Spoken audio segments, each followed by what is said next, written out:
Hey, everybody, welcome to WSBG Live. I'm Patrick Kelly, live here from the Blade and the Forge at the Blade. And I'm here, of course, with Brian Muller. Hey, Brian. Hey, doing good. WSBG. And we are here today to talk to you guys about a bunch of stuff. And we're going to have to mute that immediately because that feedback's going to drive me crazy. Anyway. So a little technical behind the scenes there, guys. So we're here for the first official episode of WSBG Live. I am not going to be your host. I am a host today. Brian is going to be your host throughout the remainder, but I'm happy to be here today to help Brian out and to talk a little bit about WSBG and some of the exciting things going on with WSBG. And I also want to talk a little bit about where we are here today. We are at Blade Gaming in beautiful Roanoke, Virginia. If you want to come on down to Blade, you can wield the Blade. It's a great board gaming site with Magic the Gathering, game space. There are some RPGs going on behind us in another room. They've got tournaments going on downstairs. They've got board games. They've got Magic, an incredible Magic collection of Magic, buy and sell Magic cards. Anyways, if you're ever in Roanoke, Virginia, or online, you can check out Blade on Facebook, on their Facebook page. They really know. I mean, if Magic's your thing, then they know it about as well as anybody. They recently had some cool celebrities stop in. They had one of the Power Rangers stopped in, and Ming Chen stopped in. To be clear, that wasn't one of the actors playing the Power Rangers. It was an actual Power Ranger. I didn't know that real Power Rangers existed, but apparently they do. And there was this Evil Lynn lady came by. No, none of that happened. An actor who plays the Power the Black Power Ranger, I think is what he was on the show. That's a little bit before my time or after my time. I just told you guys everything I know about Power Rangers. I know that I think there's a story about one Power Ranger who there's some criminal history. One of the guys that played it. Yeah. It's interesting stuff. Like he attacked somebody with a samurai sword. I think. That's crazy. Like, I'm not kidding. Anyways, what were we talking about? We're here to talk about board games. And I may or may not. We may talk about other things. We'll definitely talk about board games, but there may be other things. One of the things we're going to talk about is today we're going to do giveaways. So if you want to be involved in the giveaway, stay tuned. Through about midway through the show, we'll talk about exactly how you can win one of two different big giveaways we have, which is one play with a VIP and one $250 coupon to get into the event itself. Yeah. So if you guys want to check that out, Brian will be talking about how you can have a chance to play, and we should talk a little bit about some of the VIPs. We talked about them earlier, and of course they've been promoted heavily throughout the course of the entirety. I mean, from the beginning, Brian was very focused upon, engaging with the board gaming community and kind of people who are creating content or are sort of involved, creating games. Some of the VIPs going to be Stephen Bonacore, formerly at Stronghold Games, and still the Podfather. There's going to be Rob and Christina, Blue Peg, Pink Peg, Tom Bassel, the Dice Tower, Paula Deming, Things Get Dicey, the Brothers Murph. That's a recent addition. We just added Mike and Nick are going to be there. It's going to be awesome. They're going to play in some games, and they're going to play as competitors, and they're also going to play in one of the raffles that we're going to give away today. It's going to be awesome. David Waybright of Man vs. Meeple is going to be there. It's a long list of VIPs. Danny Standring. Yeah. As a matter of fact, it's the list has gotten so long. They've questioned whether or not we should still call them VIPs. Of course you should. The fact is that look, there may be a lot of people, but they're still very important. They're all have had huge impacts upon the industry, and I would say, as WSBG continues to grow and expand over the years, that list of VIPs is going to get longer and longer. More and more luminaries. And the kind of cool thing about obviously the VIPs through WSBG is that we're going to make that list longer by way of the WSBG. That these sort of schlubs, such as myself, who talk about board games and play board games and promote board games, on their podcast. You know, I mean, every guy and his sister has a podcast at this point. But you know, kind of all these people that are creating content, that's great, right? They're awesome people, and they really do a lot to sort of promote the hobby. But the real VIPs are going to be the people we're making, that WSBG is going to be making, and that is the player, right? Exactly. I always said back in the day when I was in content creation, you know, the best thing about our show was the people who listen to it, and the best thing about board games are the people that play them, you know. And you know, and so this is really going to be about the sort of exalting the people who are really good at the games, you know, like kind of putting them into, you know, no doubt about it, whoever wins the bracelet and wins the ultimate gold ring, you know, one ring that they'll get for their game, and then a bracelet that they'll get for winning it all. But whoever wins the gold ring, you know, at this first annual WSBG is going to be, you know, a pretty notoriety. There's a lot of notoriety that's going to come with that, and you know, so I think it's really kind of cool that we're going to be able to soon be in a position of sort of recognizing the people who are really good at this stuff. Yeah, and the rings are coming out very nice as well too. We're filling out finalizing the final sponsors in some of the rings. Stronghold Games recently signed up as a sponsor, I believe, they're going to sponsor Terraforming Mars. Cool. Half side of that ring there. So. That makes sense, right? I mean, it obviously follows that you know, the poster game, but yeah, it would be involved. And Terraforming Mars, I'll tell you, that game has done gangbusters for Stronghold. They loved. I remember when they were first coming out with this and talking about this I think finish it was. I think we had Steven on the show, and he was talking about Terraforming Mars, you know, kind of his high hopes for this game, and he was really excited because, you know, when they rolled it out, he gave a speech at NASA about the research that they did in order to sort of, you know, realize the game and how it's kind of grounded in real science. And he was at some function of theirs. I think it was like an annual meeting of theirs. And to think this game has exploded onto the scene, you know, top 10 games on BGG, highly successful, well-loved around the world. Very, I understand from you guys, pretty popular game. Yeah? Oh yeah. We replayed Terraforming Mars fairly recently. We got a cool try-in with Terraforming Mars on. They've recently released or shown at least one of these new cards that is a prelude card called the Merger, which I think is really I know what you're talking about. So the Merger, we gave that a try out. Basically, the way it works, or the way that we did it, is we normally deal out a hand of 4 prelude cards and pick 2. Right. And what we did this time around is we dealt out 3 prelude cards, and then everybody had the option to pick the Merger card, which everybody did.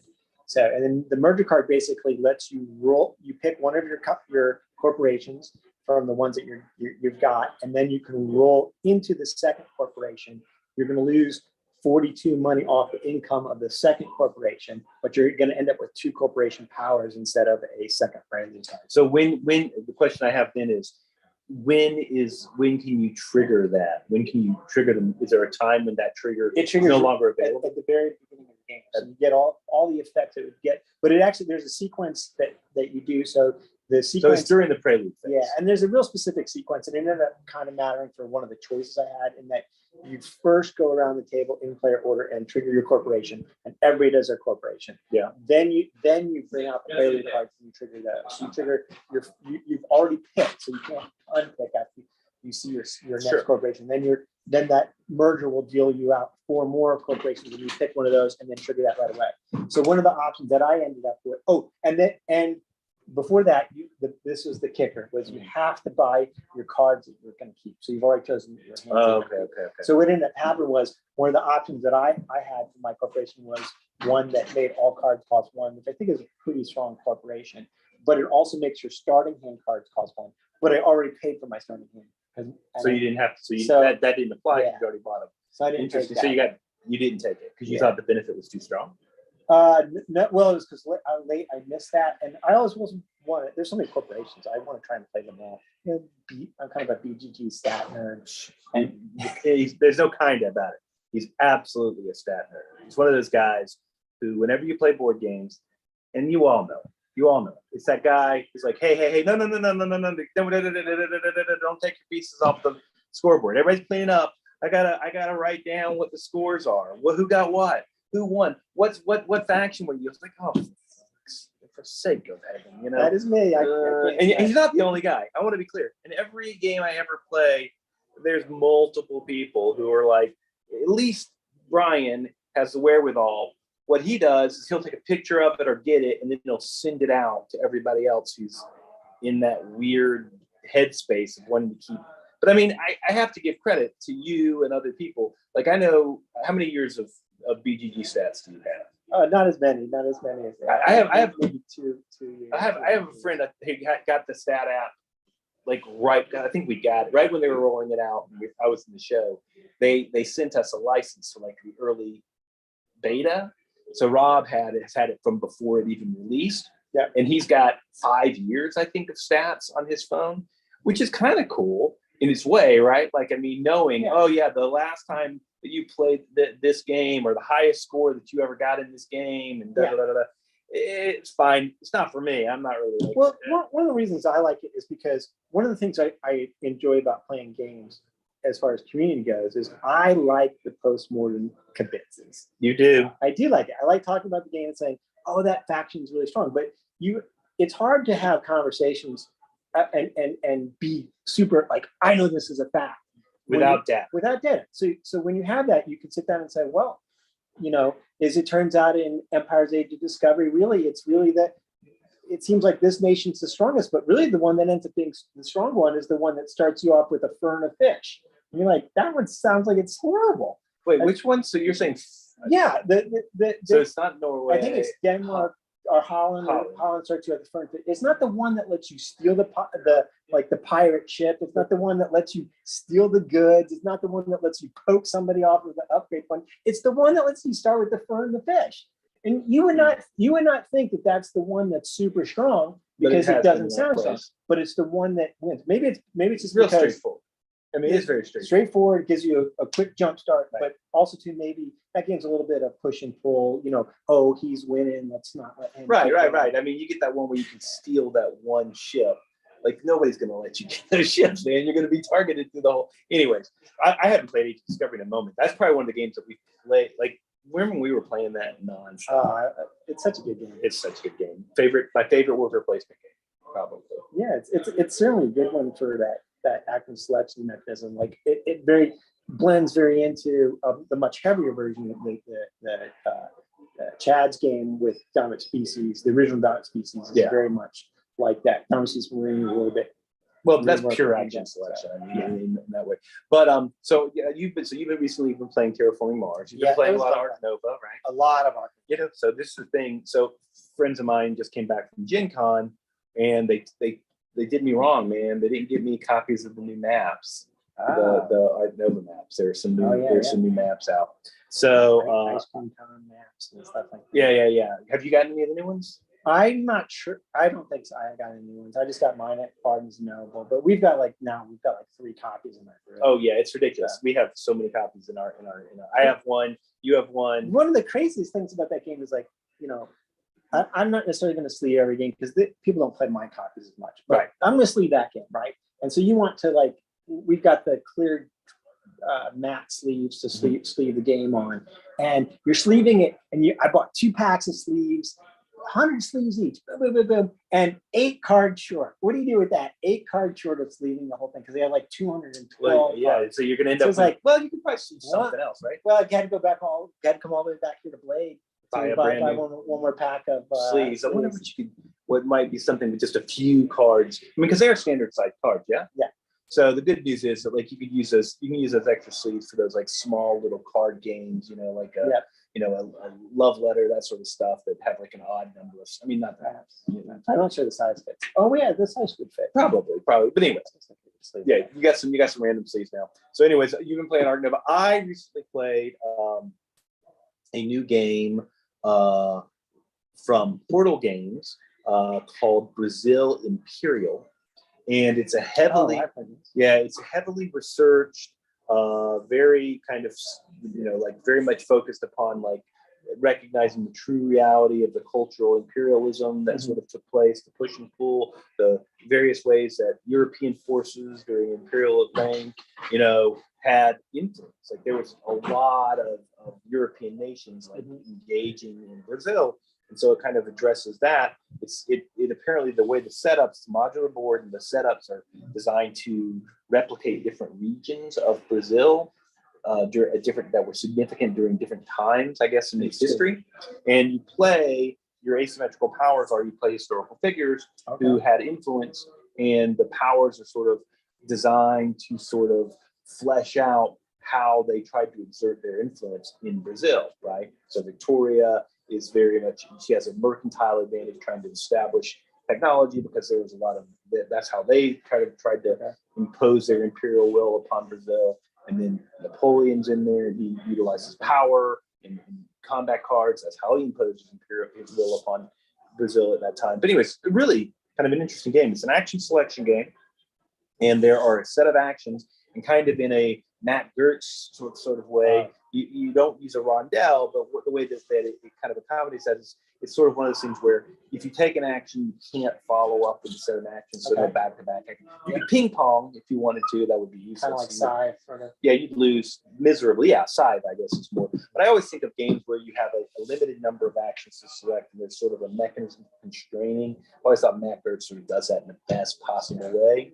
And so I always think everything aspires towards that. But anyways, so you have different actions you can take. And it's kind of interesting how you've got to balance that. It's very lean, right? Insofar as, I mean, there's a lot going on, but it's very lean insofar as you start with little or nothing, and you've got to get those resources going so you can start building buildings on your board to expand your imperial reach in Brazil, and then you try to trigger and activate those spaces to get more resources, which give you portraits, that give you special abilities, and ultimately you're trying to like unlock these special power cards you have for each era, and by achieving your objectives. So there's era 1, era 2, and era 3, and that determines the pace of the game. As soon as one player completes an era 1, you go into era 2, whether everybody's completed era 1 objective. Now you can still complete your era 1 objections in era 2, but you know that you're in a bit of a time crunch. There's also a benefit you can get for completing your era, setting buildings out on the board. So you're saying that everybody goes into the era together, or are you saying it's more like everybody moves into the era together? Tapestry. No, it's not like Tapestry at all. Insofar as era 1, if era 1 ends, everybody's in era 2 now. Gotcha. But you can still work on your era 1 stuff, but now everything for era 2 is going to unlock for everybody, including you can now start working on your era 2 thing. Gotcha. And so theoretically, you could conceivably, I guess, complete an era 2 objective before you completed an era 1 objective. That's unlikely given the way that they're sort of staged and the difficulty levels. And then the only thing that's kind of is once one player triggers their era 3, game over. And the era 3 cards have 3 objectives that can be separately achieved. So the player who achieves all of them gets the most points. You could conceivably achieve all 3 as well because you get one more action. Okay. You may, I didn't. But theoretically, like I achieved one of my era 3 objectives, so I got a point. So you can still do some of it, just not all of it. Sounds like there's a lot going on. It's a game that our group would very much enjoy, I think. So it's an interesting new designer. I can't remember their names. I'm sorry to say, but it's a neat game. And Portal, is pretty. They do a good job of producing the games. I did hear that like this game was like designed entirely by the designers. Like they were very sort of, they had thought through very carefully everything they wanted to do with the game. Okay. And so anyways, that's Brazil Imperial, a Gen Con. It was a big Gen Con release. You know what else I'm going to be playing? Twilight Inscription. You heard about this? No. Twilight Imperium, but a roll and write. What? Yes. What? Yeah. Everybody has 4 different boards that they're working on, and then there's a giant common board. There's all the stuff like you see in Twilight Imperial with the different phases and actions and the ways that you trigger the actions. Interesting. Apparently, it's a 2-hour roll. 2-hour roll. Yeah. I recently picked up a To the Moon, which was fun. To the Moon? Oh, Welcome to the Moon. Welcome to the Moon. What's that about? It's like from the Welcome to Roll and Write set. Oh, but it actually has a campaign. Oh, that's kind of cool. So you can add cards as you play. We didn't do that just yet, and really, my family, we did it on we played on our vacation. We did the very first one. But it's really neat. It's really neat. Welcome to is great. The great thing about these roll and rights, right? Welcome to various roll and rights, flipping rights, whatever. I guess welcome to is a flipping right? Yeah. They scale great, right? Yeah. 2 players, 3 players, 1 player. Hell, 1 player you can play quite nicely, actually. It's one of the few types of games that I'll play solitaire as a roll and right or a flipping right. But they scale up nice. You can play with 6, 8, 10. You know what else I recently? It's got like 8 different games, 8 different map games in the roll. Oh, that's cool. So that's part of the campaign scene. So you're trying to leave Earth and go colonize the moon of all things. So you got the face. Yeah. So the first thing is build up your spaceship, then then the second board is fly your spaceship around the moon, and then you do some other stuff. Oh, that's cool. I've only looked at the second board. I haven't even played the second board yet, but the first board's good for what I want it to be for, being able to pop somebody who's just coming over for a birthday party or something and say, hey, fold them right in. Play this game, teach in a few minutes and play. Yeah, cool. Well, speaking of campaign games, and we'll blend this into some of the VIP stuff. You know what just kind of has a campaign version out where I'm going to start playing? Cosmic Encounter. Oh. Cosmic Encounter had a new expansion that had a campaign in it. We haven't started the campaign yet, but we've got I have a campaign group I play with, and we're looking at playing that as a campaign. Because the reason I think that's interesting is because one of the VIP things that you can win, there's going to be a raffle, and in these raffles, you can get into the raffle in order to win a chance to play a game with one of the VIPs. Right, and where you're going to want to do that is you have to already be going to the World Series of Board Gaming. Right. You'll be there in Vegas, and there'll be a merchandise booth that we'll have where you can pick up some swag, WSBG swag and stuff like that. And you can go down there and you'll be able to enter into the raffle. You can pick almost every one of the VIPs is going to be playing games with me, with our VIP players, and that win the raffle. But if you get some merch, you'll get a couple extra raffle tickets to throw in there as well, too. Got it. And you can pick what you want to do. And Tom Bassler is going to be playing Cosmic Encounter. Exactly. So what that means is, I guess there's going to be quite a few people who will get a chance to play with Tom. Yeah. Because Cosmic Encounter is a game, one of his favorites, famously, and it's a game that holds a pretty good number of people. As a matter of fact, it sings with a good. Now the thing about it should be said about Cosmic Encounter. You kind of need to know going in. And you should probably know going in is Brian's going to be playing in all of these games on behalf of WSBG, and so you get a chance to play with Brian. But additionally, the thing about Cosmic Encounters, it can take a while. Yeah, it can take a while. Yeah. Depending upon which factions or which powers are in, and also it's got that target the leader sort of thing going in there. So listen, you guys, if you're playing and Tom's out in front, look, you got to go for it. If you think you need to go take Tom down and take one of his satellites, then you need to take one of his satellites. Don't let Tom run away because you want to be nice, because you want to be, whatever. We play to win, baby, here at WSBG. So play to win. The crazy thing about Cosmic, obviously, is that there is in my experience, if you can get people into your it's always the person, someone you're aligned with, that'll like, oh man, what was I doing? I never should have let him ally with me. That was a huge mistake. Yeah. Anyways, so some of the other games that are going to be played, I know that Rob and Christine are going to be playing Gaia Project, I think. Is that right? I believe so. Yeah, maybe not official, but we talked about it the other night. A lot of people chose games that were WSBG games. There are a few that I thought Cosmic Encounter made it. Well, that's not a WSBG. No, I know. It's not. It's off. Yeah, there's some. The other one is David Wainwright's going to play Orleans, which I love it. Oh God, my great grab, the bag builder. There's gonna be some plays of Scythe, I believe. Why don't we give out the information right now for the Brothers Murph? Mike and Nick Murphy are going to be there, and this is what they told me that they want to do, and it's going to happen on Friday. I think around 4:30 ish, somewhere in there. They're sliding them in between one other raffle game as well too. So they're bringing a copy of Downforce, which is a very fast, light, but fun formula racing game. Sure. It can hold up to 6 people, so we're going to throw some people into this game. And we're going to give away a chance in just a few seconds here on how you can be one of the people who gets to play with me and Mike and Nick. And one of those people, they're bringing an extra copy of the game sealed, and one of those people are going to walk away with a copy of that game as well. Perfect. So here's what you got to do if you want to win. So you're going to send an email to info@WSBGvegas.com, and just say in the thing, put the Brothers Murph, and that you want to win a chance to play a game with them somewhere in the text there, and then we'll enter you into the raffle, and we'll get a pretty good turnaround. We might let that one go out a little bit longer. Yeah. I would give it some time. The other one that we'll go ahead and do the other one too, because it's going to be you email if you're not already signed up for the World Series board game and you're on the fence and about to decide, hey, I want to go, or you got a friend that you want to tag along. We're going to give away a $250 coupon off of a WSBG entry, which is good for one event entry, and you can bump that up to stay and play package or whatever package you like.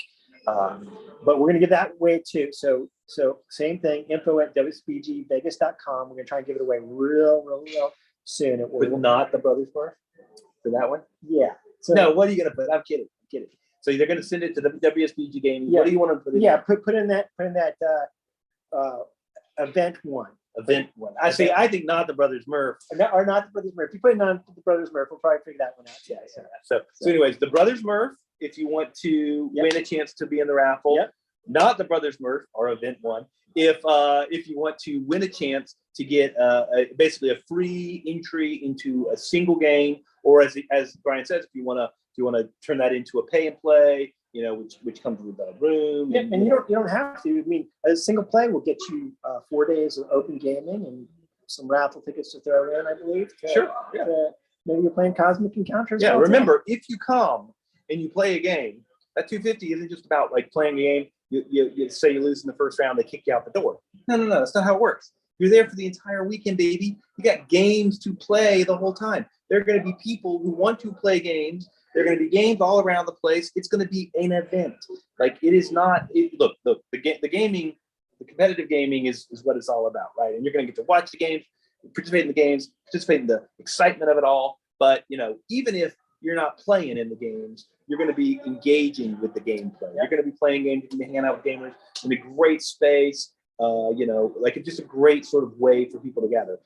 There's also outer ring events, which is an opportunity to win, I believe, some swag. Plus, you can win a ticket to 2023, which we're doing a lot of planning for that already. Sure. The 2023 event, and I believe Paula Deming's even going to be playing, I think, Castles of Burgundy as an outer ring event. So if you want to go head to head with her in a competitive environment, sure, that's the place to do it. So the point being is that like if you're not in, let's say you don't do the whatever happens, your luck is bad and whatever, things just don't work out for you. You get in the table, some buzzsaw that just tears through the conversation. Oh well, it is what it is. You had a great time, you had a great chance to play with some great players, but there's still all these outer ring events that you can participate in. You're gonna have plenty of things to do while you're there, and plus you're in Vegas. You're gonna have, it's gonna be exciting at Bally's. It's gonna be a lot of fun. Hey, let's plug the other VIP that's signed up. So you guys recently signed a VIP for a classic game, Betrayal at House on the Hill. Obviously, Bruce Glasgow, right here, the designer of that game, that classic game, is going to be there as one of the VIPs, and he's going to be, signing some copies of Betrayal. So if you want to get your Betrayal copy first, this is 3rd edition. If you want to get mine's the 1st edition. But if you want to get one of your Betrayal copies signed, then bring them on there to Bruce. I think Bruce is going to be playing, hanging out, playing some games. He also designed one of my favorite games, Fantasy Realms. I love that gin rummy game. Great game. And they are redoing that game. Yeah, with WizKids Games is redoing that game, and they're retheming it called Marvel Remix. Yeah. So the IP. Throw down Spider-Man and some X-Men and all that stuff. I'm assuming that the way that's going to work, kind of taking on the Fantasy Realm sort of notion, is that you're going to have classes of different heroes and villains and artifacts and locations and whatever, all sorts of cool things. Villains, and they're going to synergize together, or they may not synergize together. They play on each other. Yeah, Fantasy Realms, for the record, like that's a game that's a really interesting game for me. First few plays of it, I was like, I'm not into this. The math is hard. It's too complex. I can't understand how to play it. Like, it feels like I'm just getting a hand of cards, and if the right cards come out, then I get lucky, you know? Mm-hmm. But then you play it, and you play it, and you play it again. And like now, it gets one of my, like, to wrap up a night. It's a perfect game. Probably played that game 50 times because of the fact that, you know, once you understand, oh, I know that the wizard card plays this way. I know that what is that thing, that incredible artifact, that amulet. There's these cards, and I can't think of them. I'm sitting here right now, but you see them. You see them, and you're like, oh, okay, I think I can make this work. You know, oh, look at this, I got this. Oh, that has come out. And shield, you know, oh, I saw that come out twice. That means that it's been dumped twice. He's got them both in his hands. You know, like, it's a great little game. I think another thing that really makes that game really, really good for almost any game group is the fact that it can hold like 6, right? Yeah. So like whenever you get that awkward number where you have a bunch of people, but they're not really all gelling with the whatever heavy or mid or light games that they want to play, you can always just throw people into that as your pre-game and your post. Yeah. So we play it a lot, like when we're between games, right? Yeah. Like, we'll play it like we always have with our big game nights. We have a transition point where the first game is kind of wrapped up, and we're moving into that second game. And typically there'll be something, myself included. You know, I got work obligations the next day, so I'm only in for the first game of the night. So I'll hang out for a game of Fantasy Realms while we just kind of, you know, get a little more time out of my day before I go. And then maybe another person goes, and they got another 4-player game they're playing. We'll play a 3-3, then we'll play a 6-player game of Fantasy Realms, and then the 4 people who are left will play a ridiculous game of Terraforming Mars that has them awake it until 5 o'clock in the morning. And I'm like, better you than I, brother, on a Sunday night.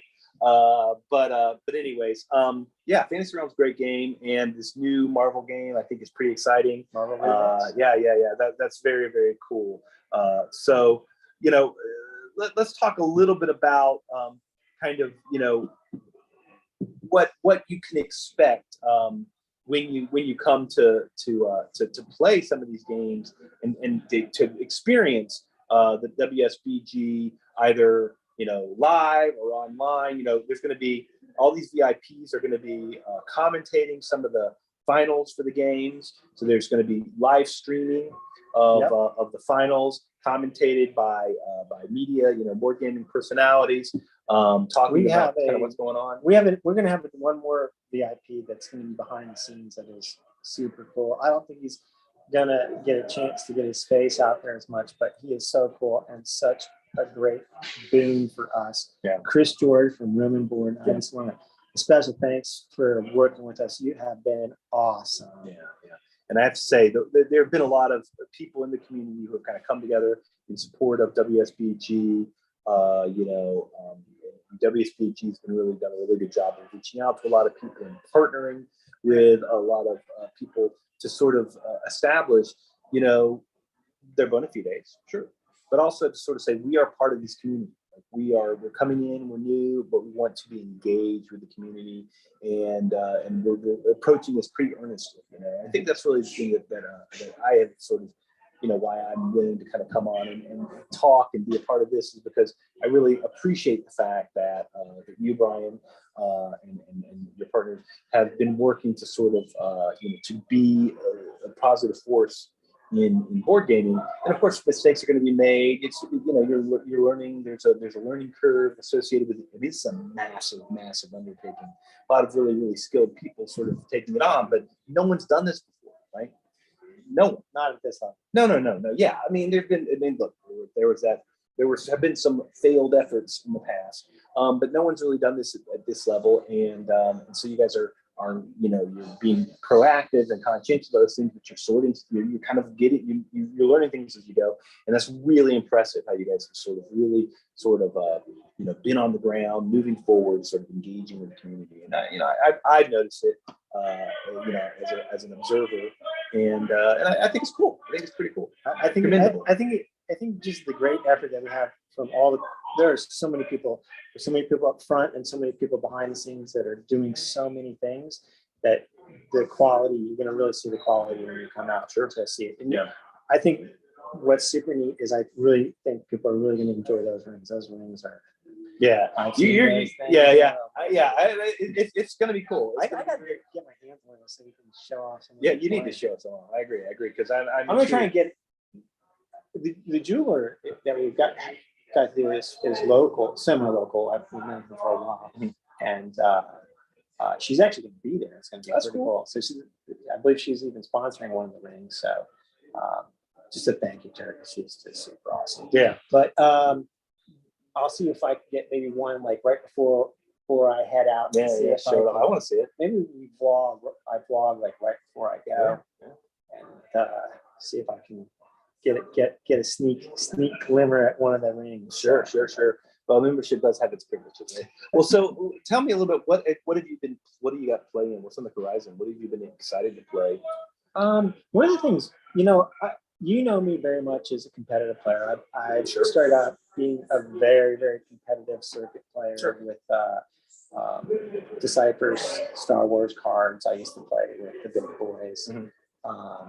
But the thing that surprised me the most over my journey to this point as a board gamer is I have just really started loving some co-ops. I really love what Fantasy Flight Games, Nate French, I think it is, did with the LCGs. The three so the Arkham. Is that what you're playing right now? I'm playing the three LCGs. We slowed down on Lord of the Rings a good bit. Sure. But you were obsessed with that. Yeah. Brian was obsessed with that. Him and another guy in our group, Jonathan, were absurd the ways that they would approach us and put these decks together. And he'd call me at like I'd be at work, he'd be like, "Hey man, I know you got that Gimli, right? I was Gimli. Yeah, I got that Gimli deck. And Legolas.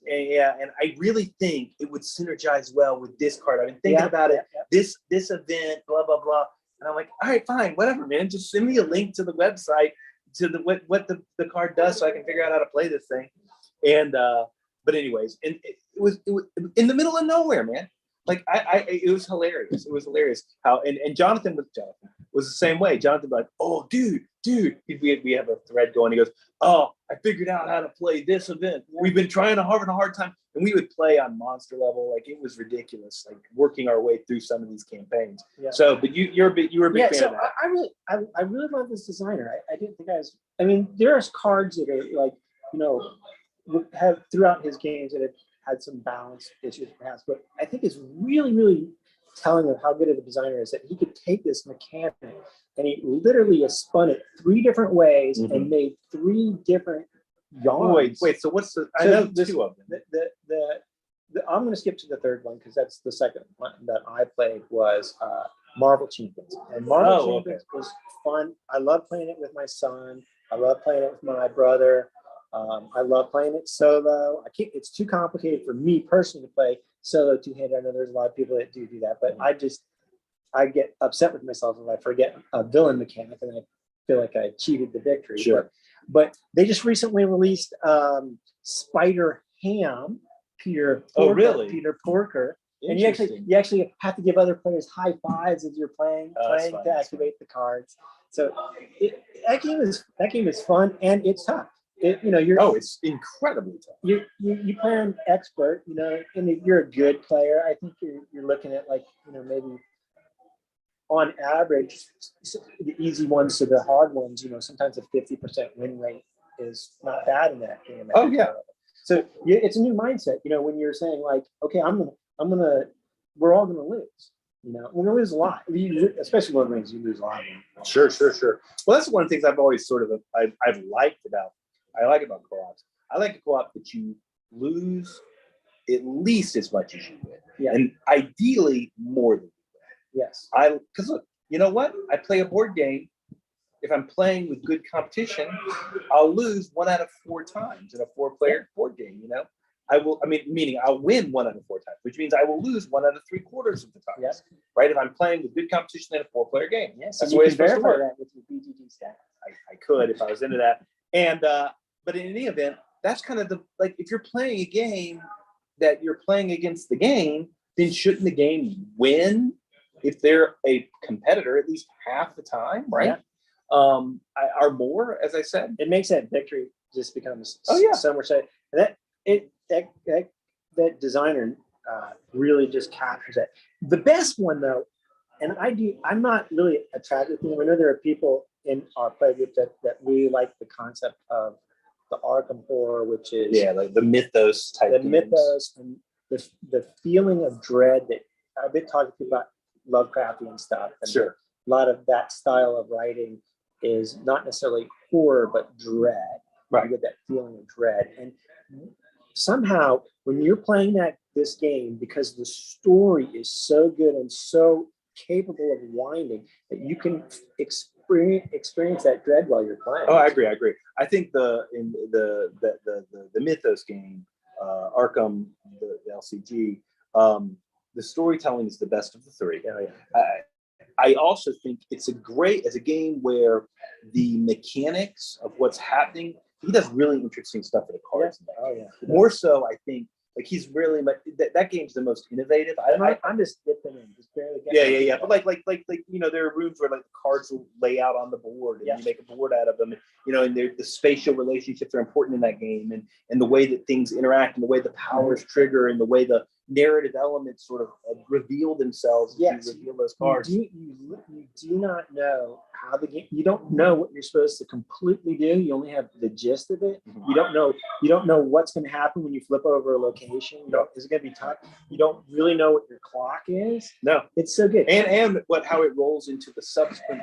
Yeah. And when you're playing one of the scenarios, the Carcosa or the Dunwich, they all unfold in such different ways. And then I've got I have like 2 of the expansions, and then what happened for me was I was really, really into it, loved it, right?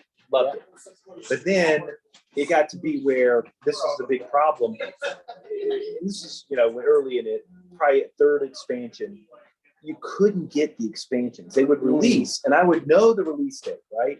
And I would go to get the game, and it would be sold out immediately. You just could not get it. And you would wait months and months and months to be able to get this expansion, or you could go buy it at some absurd price on the secondary market, which I'm never going to do. And it just kind of, the steam ran out for me. That was a real challenge with that game for me. Its demand was so high, and it just became so impossible to be able to get the content. I had played all the way through, and I was ready to keep going. And I would love to get back into it again, because I thought the mechanics were great. So one of the interesting things that I cannot imagine that I like, but I really just love it, is the fact that you play the game, and when you get through the first scenario, you've gotten to that first scenario, whether you won, lost, sort of lost. And the story branches. Like I played the base game. I bought the Dunwich stuff, but I haven't even cracked the scenario yet. And then I played, because I think it was the first big repackaging of the game, as they start packaging everything all in big sets now, which I think is really the way to go about it. But they did Edge of the Earth, which is based on the Mountains of Madness book, and that's basically traveling down to Antarctica. And for me, that is just really just engrossing, bringing that in and playing that game, and that you can skip scenarios. You can branch off this way or go this way. I love it. Yeah, no, it's a great game. It's really well put together, and the storytelling is great. To be able to tell a story in that sort of engaging of a way with just these little cards, pretty impressive.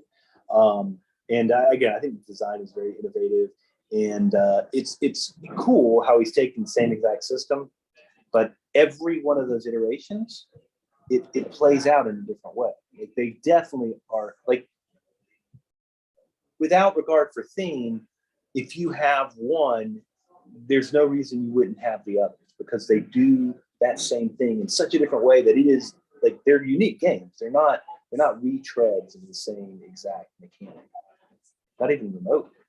I think they really expand upon, like, they take the core and they expand upon it in a really innovative way.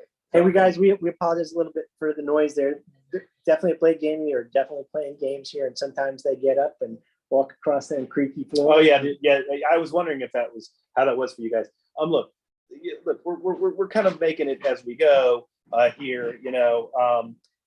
Unlike like when we podcast, we have like many thousands of dollars worth of equipment. We've been going for a long time, and we spend a lot of money to get like high level, like $2,000 microphones, and you get that great sound quality because that here we're kind of we're real, baby. We're in the trenches of the kids.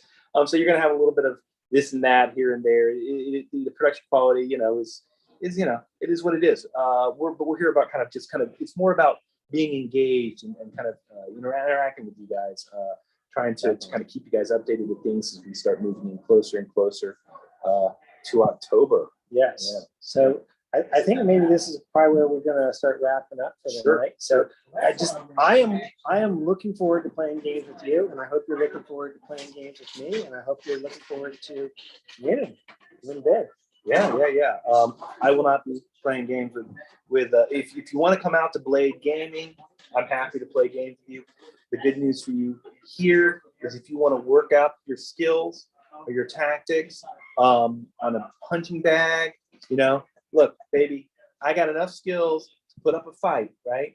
Like you'll be able to try out some new stuff on me, but you're going to be able to build up your confidence a little bit. I'll lose. I guarantee you that. As I said, well, here's the thing. Here's the thing about me and gaming, guys. I'll come in second every time. Yeah. I come in second almost all the time, but I never. But anyways, I'll be happy to come in second to any of you guys. But listen, Brian will be in touch, right? Definitely. And joined by other special guests. And it's been a pleasure hanging out with you guys. And I'm really looking forward to hearing all about the great successes of WSBG. I'm really excited to see how it all works out. And thank you for giving me a chance to kind of hang out with you, man. It's been fun. Good as always. All right, guys. Well, listen, be well, have fun. Listen, enter into those contests. Again, what are the emails? Info at WSBGVegas.com. Enter and win. And if you want to play a game with the Brothers Murph, if you want to win a free ticket, not the Brothers Murph or Event One, and you will be entered. All right, guys, be well.